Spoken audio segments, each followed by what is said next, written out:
नमस्कार दोस्तों, मैं महिमा आज आपको सुनाऊंगी कथा सम्राट मुंशी प्रेमचंद द्वारा लिखी हुई कहानी खुदाई फौजदार।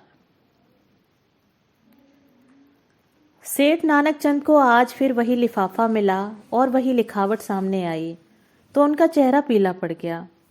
लिफाफा खोलते हुए हाथ और हृदय दोनों कांपने लगे। खत में क्या है यह उन्हें खूब मालूम था। इसी तरह 2 खत पहले भी पा चुके थे। इस तीसरे खत में भी वही धमकियां हैं, इसमें उन्हें संदेह न था। पत्र हाथ में लिए हुए आकाश की ओर ताकने लगे। वह दिल के मजबूत आदमी थे। धमनियों से डरना उन्होंने न सीखा था।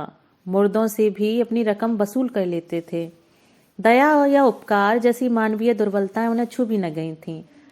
नहीं तो महाजन ही कैसे बनते। उस पर धर्मनिष्ठ भी थे। हर पूर्णमासी को सत्यनारायण की कथा सुनते थे। हर मंगल को महावीर जी को लड्डू चढ़ाते थे। नित्य प्रति जमुना में स्नान करते थे और हर एकादशी को व्रत रखते और ब्राह्मणों को भोजन कराते थे। और इधर जब से घी में करारा नफा होने लगा था, एक धर्मशाला बनवाने की फिराक में थे। जमीन ठीक कर ली थी। उनके असामियों में सैकड़ों ही थवई और बेलदार थे जो केवल सूद में काम को तैयार करते थे। इंतजार यही था कि कोई ईंट और चूने वाला फंस जाए और 10-20 हजार का दस्तावेज लिखा ले तो सूद में ईंट और चूना भी मिल जाए। इस धर्मनिष्ठा ने उनकी आत्मा को और भी शक्ति प्रदान कर दी थी। देवताओं के आशीर्वाद और प्रताप से उन्हें कभी किसी सौदे में घाटा नहीं हुआ और भीषण परिस्थितियों में भी वह स्थिर चित्त रहने के आदी थे। किंतु जब से यह धमकियों से भरे हुए पत्र मिलने लगे थे, उन्हें बरबस तरह तरह की शंकाएं व्यथित करने लगी थीं। कहीं सचमुच डाकुओं ने छापा मारा तो कौन उनकी सहायता करेगा। दैवी बाधाओं में तो देवताओं की सहायता पर वह तकिया कर सकते थे, पर सिर पर लटकती हुई इस तलवार के सामने वह श्रद्धा कुछ काम न देती थी। रात को उनके द्वार पर केवल एक चौकीदार रहता है।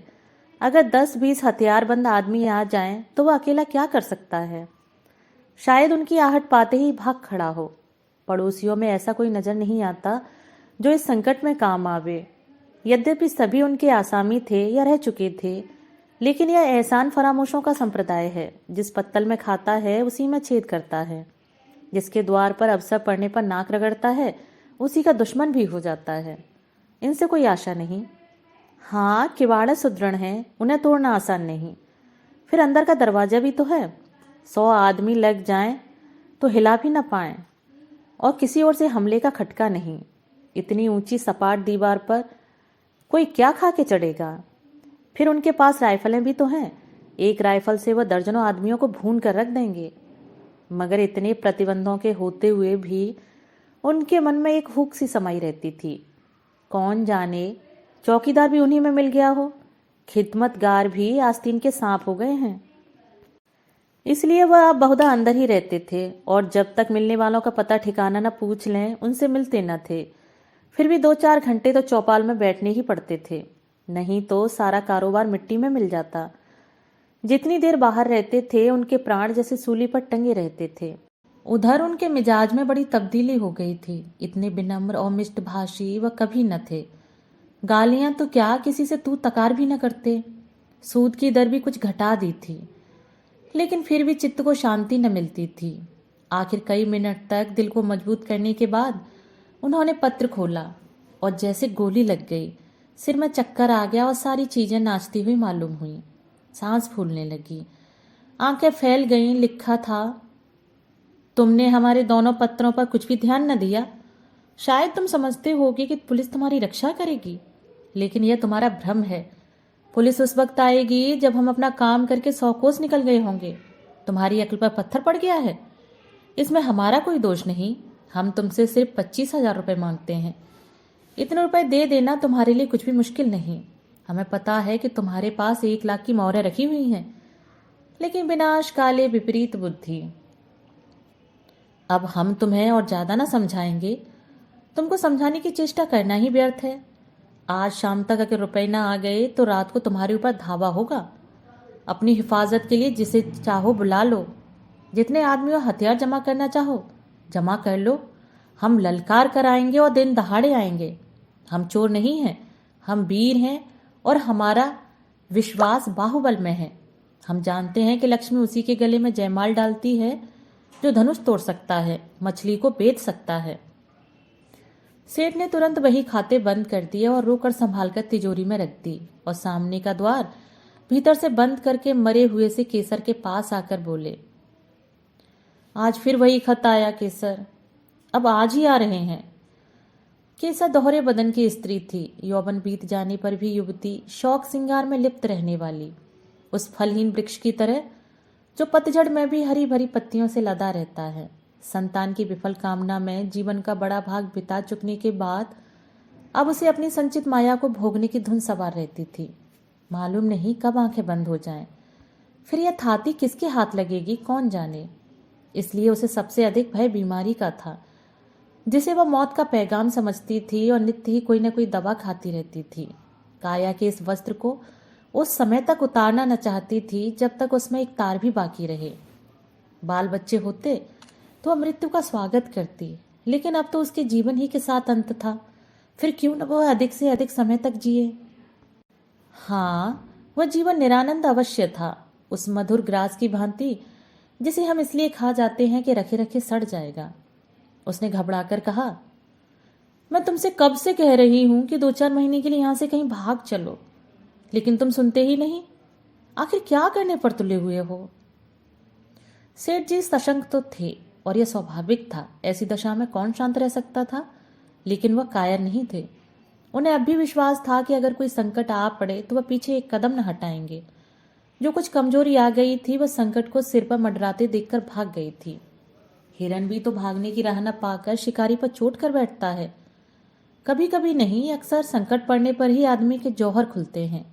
इतनी देर में सेठ जी ने एक तरह से भावी विपत्ति का सामना करने का पक्का इरादा कर लिया था। डर क्यों, जो कुछ होना है वह होकर रहेगा। अपनी रक्षा करना हमारा कर्तव्य है, मरना जीना विधि के हाथ में है। सेठानी जी को दिलासा देते हुए बोले, तुम नाहक इतना डरती हो केसर, आखिर वे सब भी तो आदमी हैं। अपनी जान का मोह उन्हें भी है, नहीं तो यह कुकर्म ही क्यों करते। मैं खिड़की की आड़ से 10-20 आदमियों को गिरा सकता हूं।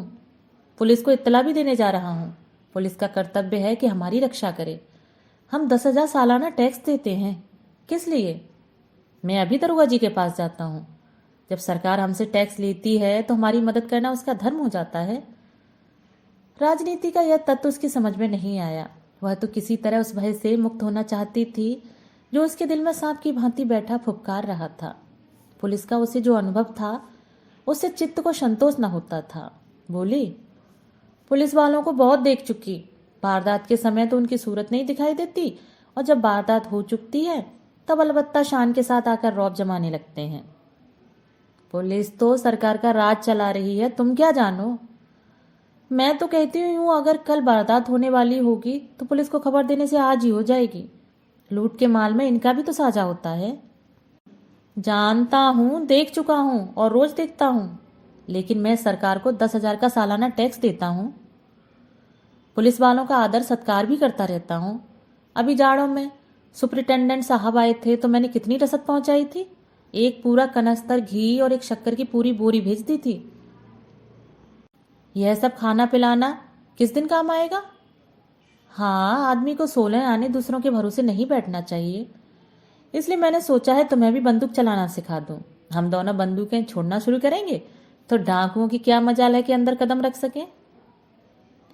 प्रस्ताव हास्यजनक था। केसर ने मुस्कुराकर कहा, हाँ और क्या, अब आज मैं बंदूक चलाना सीखूंगी। तुमको जब देखो हंसी ही सूझती है। इसमें हंसी की क्या बात है। आजकल तो औरतों की फौजें बन रही हैं। सिपाहियों की तरह औरतें भी कवायद करती हैं, बंदूक चलाती हैं, मैदानों में खेलती हैं। औरतों के घर में बैठने का जमाना अब नहीं है। बिलायत की औरतें बंदूक चलाती होंगी, यहाँ की औरतें क्या चलाएंगी। हाँ, हाथ भर की जमान चाहे चला लें। यहाँ की औरतों ने बहादुरी के जो जो काम किए हैं उनसे इतिहास के पन्ने भरे पड़े हैं। आज दुनिया उन वृतांतों को पढ़कर चकित हो जाती है। पुराने जमाने की बातें छोड़ो, तब औरतें बहादुर रही होंगी। आज कौन बहादुरी कर रही है। वाह, अभी हजारों औरतें घर बार छोड़कर हंसते हंसते जेल चली गई थीं। यह बहादुरी नहीं थी। अभी पंजाब में हरनाथ कुमार ने अकेले 4 सशस्त्र डाकुओं को गिरफ्तार किया और लाट साहब तक ने प्रशंसा की उसकी। क्या जाने वे कैसी औरतें हैं, मैं तो डाकुओं को देखते ही चक्कर खाकर गिर पड़ूंगी।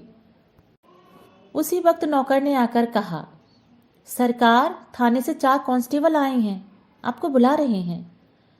सेठ जी प्रसन्न होकर बोले, थानेदार भी हैं? नहीं सरकार, अकेले कांस्टेबल हैं। थानेदार क्यों नहीं आया? यह कहते हुए सेठ जी ने पान खाया और बाहर निकले।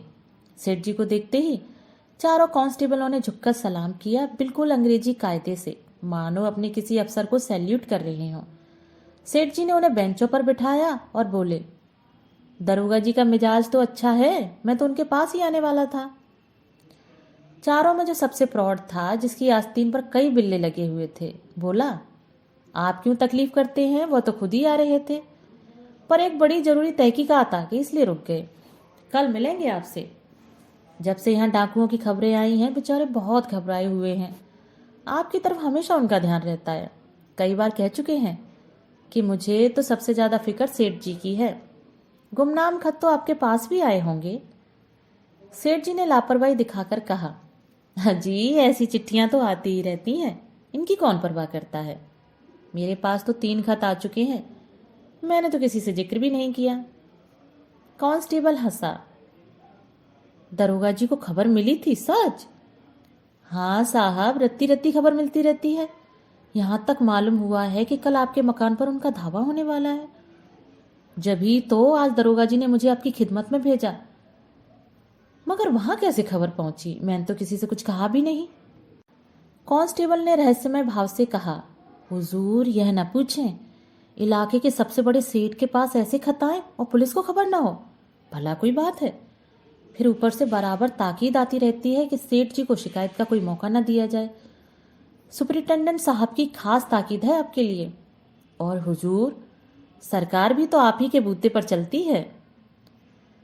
सेठ साहूकारों के जान माल की हिफाजत ना करें तो रहें कहाँ? हमारे होते मजाल है कि कोई आपकी तरफ तिरछी आंखों से देख सके। मगर यह कम्बड़ डाकू इतने दिलेर और तादाद में इतने ज्यादा हैं कि थाने के बाहर उनसे मुकाबला करना मुश्किल है।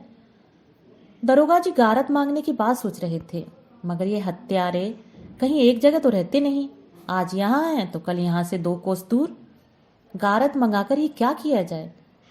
इलाके की रियाया की तो हमें ज्यादा फिक्र नहीं। हुजूर मालिक हैं, आपसे क्या छिपाएं। किसके पास रखा है इतना माल असबाब? और अगर किसी के पास 200-400 की पूंजी निकल ही आई तो इसके लिए पुलिस डाकुओं के पीछे अपनी जान हथेली पर लिए न फिरेगी। उन्हें क्या, वह तो छूटते ही गोली चलाते हैं, और अक्सर छिपकर। हमारे लिए तो 1000 बंदिशें हैं। कोई बात बिगड़ जाए तो उल्टे अपनी ही जान आफत में फंस जाए। हमें तो ऐसे रास्ते चलना है कि सांप मरे और लाठी न टूटे। इसलिए दरोगा जी ने आपसे यह अर्ज करने को कहा है कि आपके पास जोखिम की जो चीजें हों उन्हें लाकर सरकारी खजाने में जमा कर दीजिए। आपको उसकी रसीद दे दी जाएगी, ताला और मोहर आप ही के पास रहेगी। जब यह हंगामा ठंडा हो जाए तो मंगवा लीजिएगा। इससे आपको भी बेफिक्री हो जाएगी और हम भी जिम्मेदारी से बच जाएंगे। नहीं, खुदा न करे कोई वारदात हो जाए तो हुजूर को तो जो नुकसान हो वह तो हो, हमारे ऊपर भी जवाबदेही आ जाए। और यह जालिम सिर्फ माल असबाब लेकर ही तो जान नहीं छोड़ते, खून करते हैं, घर में आग लगा देते हैं, यहाँ तक कि औरतों की बेइज्जती भी करते हैं। हुजूर तो जानते हैं, होता है वही जो तकदीर में लिखा है। आप इकबाल वाले आदमी हैं, डाकू आपका कुछ नहीं बिगाड़ सकते। सारा कस्बा आपके लिए जान देने को तैयार है। आपका पूजा पाठ धर्म कर्म खुदा खुद देख रहा है। यह उसी की बरकत है कि आप मिट्टी भी छू लें तो सोना हो जाए। लेकिन आदमी भरसक अपनी हिफाजत करता है। हुजूर के पास मोटर है ही, जो कुछ रखना हो उस पर रख दीजिए। हम 4 आदमी आपके साथ हैं, कोई खटका नहीं। वहां 1 मिनट में आपको फुर्सत हो जाएगी। पता चला है कि इस गोल में 20 आदमी हैं। 2 तो बैरागी बने हुए हैं, 2 पंजाबियों के भेष में धुस्से और अलवान बेचते फिरते हैं। इन दोनों के साथ तो 2 बहंगी वाले भी हैं। 2 आदमी बलूचियों के भेष में छुरियां और ताले बेचते हैं। कहाँ तक गिनाऊं हुजूर? हमारे थाने में तो हर एक का हुलिया रखा हुआ है। खतरे में आदमी का दिल कमजोर हो जाता है और वह ऐसी बातों पर विश्वास कर लेता है जिन पर शायद होश हवास में न करता। जब किसी दवा से रोगी को लाभ नहीं होता तो हम दुआ, ताबीज, ओझों और सयानों की शरण लेते हैं, और वहां तो संदेह करने का कोई कारण ही नहीं था। संभव है दरोगा जी का कुछ स्वार्थ हो, मगर सेठ जी इसके लिए तैयार थे। अगर 200-400 बल खाने पड़े तो कोई बड़ी बात नहीं। ऐसे अवसर तो जीवन में आते ही रहते हैं, और इस परिस्थिति में इससे अच्छा दूसरा क्या इंतजाम हो सकता था। बल्कि इसे तो ईश्वरीय प्रेरणा समझना चाहिए। माना उनके पास 2-2 बंदूकें हैं, कुछ लोग मदद करने के लिए निकल ही आएंगे, लेकिन है जान जोखिम। उन्होंने निश्चय किया, दरोगा जी की इस कृपा से लाभ उठाना चाहिए। इन्हीं आदमियों को कुछ दे दिलाकर सारी चीजें निकलवा लेंगे। दूसरों का क्या भरोसा, कहीं कोई चीज उड़ा दें तो बस। उन्होंने उस भाव से कहा, मानो दरोगा जी ने उन पर कोई विशेष कृपा नहीं की है, वह तो उनका कर्तव्य ही था। मैंने यहाँ ऐसे प्रबंध किया था कि यहाँ वह सब आते तो उनके दांत खट्टे कर दिए जाते। सारा कस्बा मदद के लिए तैयार था, सभी से तो अपना मित्र भाव है। लेकिन दरोगा जी की तजवीज मुझे पसंद है, इससे वह भी अपनी जिम्मेदारी से बरी हो जाते हैं और मेरे सिर से भी फिक्र का बोझ उतर जाता है। लेकिन भीतर से चीजें बाहर निकाल निकाल कर लाना मेरे बूते की बात नहीं। आप लोगों की दुआ से नौकर चाकरों की तो कमी नहीं है, मगर किसकी नीयत कैसी है कौन जान सकता है। आप लोग कुछ मदद करें तो काम आसान हो जाए। हेड कांस्टेबल ने बड़ी खुशी से यह सेवा स्वीकार कर ली और बोला, हम सब हुजूर के ताबेदार हैं, इसमें मदद की कौन सी बात है। तलब सरकार से पाते हैं यह ठीक है, मगर देने वाले तो आप ही हैं। आप केवल सामान हमें दिखाते जाएं, हम बात की बात में सारी चीजें निकाल लाएंगे। हुजूर की खिदमत करेंगे तो कुछ इनाम इकराम मिलेगा ही। तनख्वाह में गुजर नहीं होता सेठ जी। आप लोगों की रहम की निगाह ना हो तो एक दिन भी निवाह ना हो, बाल बच्चे भूखों मर जाएं। 15-20 रुपए में क्या होता है हुजूर, इतना तो हमारे लिए पूरा नहीं पड़ता। सेठ जी ने अंदर जाकर केसर से यह समाचार कहा तो उसे जैसे आंखें मिल गई। बोली, भगवान ने सहायता की, नहीं तो मेरे प्राण संकट में पड़े हुए थे। सेठ जी ने सर्वज्ञता के भाव से फरमाया, इसी को कहते हैं सरकार का इंतजाम। इसी मुस्तैदी के बल पर सरकार का राज थमा हुआ है। कैसी सुव्यवस्था है कि जरा सी कोई बात हो वहां पर और खबर पहुंच जाती है, तुरंत उसकी रोकथाम का हुक्म हो जाता है। और यहाँ वाले ऐसे बुद्धू हैं कि स्वराज्य स्वराज्य चिल्ला रहे हैं। इनके हाथ में अख्तियार आ जाए तो दिन दोपहर लूट मच जाए, कोई किसी की ना सुने। ऊपर से ताकीद आई है, हाकिमों का आदर सत्कार कभी निष्फल नहीं जाता। मैं तो सोचता हूँ कोई बहुमूल्य वस्तु घर में न छोड़ूं, साले आए तो अपना समूह लेकर रह जाएं।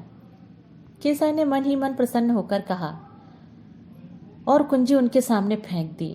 जो चीज चाहो निकाल ले जाओ, साले झेप जाएंगे, मुंह में कालिक लग जाएगी। घमंड तो देखो कि तिथि तक बता दी, यह नहीं समझे कि अंग्रेजी सरकार का राज है। तुम डाल डाल चलो तो वह पात पात चलते हैं। समझे होंगे कि धमकी में आ जाएंगे। 3 कांस्टेबलों ने आकर संदूकचे और सेफ निकालने शुरू किए। एक बाहर सामान को मोटर पर लाद रहा था और एक हर एक चीज को नोटबुक पर टांकता जाता था। आभूषण, मोहरें, नोट, रुपए, कीमती कपड़े, साड़ियां, लहंगे, शाल, दुशाले सब कार में रख दिए। मामूली बर्तन, लोहे लकड़ी के सामान, फर्श आदि के सिवा घर में और कुछ नहीं बचा, और डाकुओं के लिए ये चीजें कौड़ी की भी नहीं। केसर का सिंगारदान खुद सेठ जी लाए और हेड के हाथ में देकर बोले, इसे बड़ी हिफाजत से रखना भाई। हेड ने सिंगारदान लेकर कहा, मेरे लिए एक एक तिनका इतना ही कीमती है। सेठ जी के मन में एक संदेह उठा। पूछा, खजाने की कुंजी तो मेरे ही पास रहेगी? और क्या, यह तो मैं पहले ही अर्ज कर चुका, मगर यह सवाल आपके दिल में क्यों पैदा हुआ? यों ही पूछा था। सेठ जी लज्जित हो गए। नहीं, अगर आपके दिल में कोई शुबह हो तो हम लोग यहाँ भी आपकी खिदमत के लिए हाजिर हैं। हाँ, हम जिम्मेदार न होंगे। अजी नहीं हेड साहब, मैंने तो यूं ही पूछ लिया था। यह फहरिस्त तो मुझे दे दोगे ना? फहरिस्त तो आपको थाने में दरोगा जी के दस्तखत से मिलेगी, इसका क्या एतबार। कार पर सारा सामान रख दिया गया था। कस्बे के सैकड़ों आदमी तमाशा देख रहे थे। कार बड़ी थी पर ठसाठस भरी हुई थी। बड़ी मुश्किल से सेठ जी के लिए जगह निकली। चारों कांस्टेबल आगे की सीट पर सिमट कर बैठे। कार चली। केसर द्वार पर इस तरह खड़ी थी मानो उसकी बेटी विदा हो रही हो। बेटी ससुराल जा रही है जहां वह मालकिन बनेगी, लेकिन उसका घर सूना किए जा रही है। थाना यहाँ से 5 मील पर था। कस्बे से बाहर निकलते ही पहाड़ों का पथरीला सन्नाटा था, जिसके दामन में हरा भरा मैदान था और इसी मैदान के बीच में लाल मोरम की सड़क चक्कर खाती हुई लाल सांप जैसी निकल गई थी। हेड ने सेठ जी से पूछा, यह कहाँ तक सही है सेठ जी कि आज से 25 साल पहले आपके बाप केवल लोटा डोर लेकर यहाँ खाली हाथ आए थे? सेठ जी ने गर्व करते हुए कहा, बिल्कुल सही है। मेरे पास कुल 3 रुपए थे, उसी से आटे दाल की दुकान खोली थी। तकदीर का खेल है, भगवान की दया चाहिए। आदमी के बनते बिगड़ते देर नहीं लगती, लेकिन मैंने कभी पैसे को दांत से नहीं पकड़ा। यथाशक्ति धर्म का पालन करता गया। धान की शोभा धर्म ही से है, नहीं तो धन से कोई फायदा नहीं। आप बिल्कुल ठीक कहते हैं सेठ जी, आपको मूर्त बनाकर पूजना चाहिए। 3 रुपए से लाख कमा लेना मामूली काम नहीं। आधी रात तक सिर उठाने की फुर्सत नहीं मिलती खां साहब। आपको तो यह सब कारवा जंजाल सा लगता होगा। जंजाल तो है ही, मगर भगवान की ऐसी माया है कि आदमी सब कुछ समझकर भी इसमें फंस जाता है और सारी उम्र फंसा ही रहता है। मौत आ जाती है तभी छुट्टी मिलती है। बस यही अभिलाषा है कि कुछ यादगार छोड़ जाऊं। आपकी कोई औलाद हुई ही नहीं। भाग्य में ना थी खां साहब, और क्या कहूं। जिनके घर में भूनी भांग नहीं, उनके यहाँ घास फूस की तरह बच्चे ही बच्चे देख लो। जिन्हें भगवान ने खाने को दिया है वे संतान का मुंह देखने को तरसते हैं। आप बिल्कुल ठीक कहते हैं सेठ जी। जिंदगी का मजा संतान से है। जिसके आगे अंधेरा है उसके लिए धन दौलत किस काम की।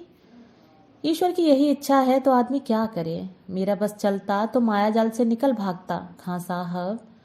एक क्षण भी यहाँ न रहता, कहीं तीर्थ स्थान में बैठकर भगवान का भजन करता। मगर करूं क्या, माया जाल तोड़े नहीं टूटता। एक बार दिल मजबूत करके तोड़ देते, क्यों नहीं टूटता। सब उठाकर गरीबों को बांट दीजिए, साधु संतों को नहीं, न मोटे ब्राह्मणों को, बल्कि उनको जिनके लिए जिंदगी बोझ हो रही है, जिसकी यही एक आरजू है कि मौत आकर उनकी विपत्ति का अंत कर दे। इस माया जाल को तोड़ना आदमी का काम नहीं है खां साहब। भगवान की इच्छा होती तभी मन में वैराग्य आता। आज भगवान ने आपके ऊपर दया की है। हम इस माया जाल को मकड़ी के जाले की तरह तोड़कर आपको आजाद करने के लिए भेजे गए हैं। भगवान आपकी भक्ति से प्रसन्न हो गए हैं और आपको इस बंधन में नहीं रखना चाहते, जीवन मुक्त कर देना चाहते हैं। ऐसी भगवान की दया हो जाती तो क्या पूछना खां साहब। भगवान की ऐसी ही दया है सेठ जी, विश्वास मानिए। हमें इसीलिए उन्होंने मृत्युलोक में तैनात किया है। हम कितने ही मायाजाल के कैदियों की बेड़ियां काट चुके हैं। आज आपकी बारी है। सेठ जी की नाड़ियों में जैसे रक्त का प्रभाव बंद हो गया। सहमी हुई आंखों से सिपाहियों को देखा, फिर बोले, आप बड़े हंसोड़ हैं खां साहब। हमारे जीवन का सिद्धांत है कि किसी को कष्ट मत दो, लेकिन ये रुपए वाले कुछ ऐसी औंधी खोपड़ी के लोग हैं कि जो उनका उद्धार करने आता है उसी के दुश्मन हो जाते हैं। हम आपकी बेड़ियां काटने आए हैं। लेकिन अगर आपसे कहें कि यह सब जमा जथा और लता पता छोड़कर घर की राह लीजिए तो आप चीखना चिल्लाना शुरू कर देंगे। हम लोग वही खुदाई फौजदार हैं जिनके इत्तलाई खत आपके पास पहुंच चुके हैं। सेठ जी मानो आकाश से पाताल में गिर पड़े। सारी ज्ञानेंद्रियों ने जवाब दे दिया और इसी मूर्छा की दशा में वह मोटर कार से नीचे धकेल दिए गए और गाड़ी चल पड़ी। सेठ जी की चेष्टा जाग पड़ी। बदहवास गाड़ी के पीछे दौड़े। हुजूर, सरकार तबाह हो जाएंगे, दया कीजिए, घर में एक कौड़ी भी नहीं है। हेड साहब ने खिड़की से बाहर हाथ निकाला और 3 रुपए जमीन पर फेंक दिए। मोटर की चाल तेज हो गई। सेठ जी सिर पकड़कर बैठ गए और विक्षिप्त नेत्रों से मोटर कार को देखा, जैसे कोई शब्द स्वर्गारोही प्राण को देखे जिनके जीवन का स्वप्न उड़ा चला जा रहा था। दोस्तों, अभी आप सुन रहे थे मुंशी प्रेमचंद द्वारा लिखी हुई कहानी खुदाई फौजदार।